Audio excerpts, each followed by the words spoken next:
It's middle of the morning. Suddenly, sirens start going off all across the city. Is it a zombie apocalypse? Is it World War III? What's going on?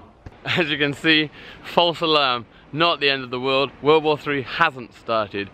Turns out, actually, it was just China commemorating the end of World War II and the fight with the Japanese, essentially. As far as I gather anyway. So I was just this morning watching the recent videos from Jayo Nation and abroad in Japan about how the sirens went off when North Korea fired missiles over the top of Japan, and then literally, I think maybe 20 minutes later, boom, the sirens start going off here. These fantastically loud air raid sirens. You don't get how loud it was in the video, but definitely it was kind of off-putting, a little bit scary and concerning until, and I've been here 4 years, so this happens every year on the same day at the same time, between 10 and about 10:30, and yeah, suddenly it dawned on me, what an idiot.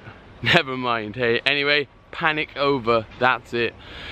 Air raid sirens, always scary.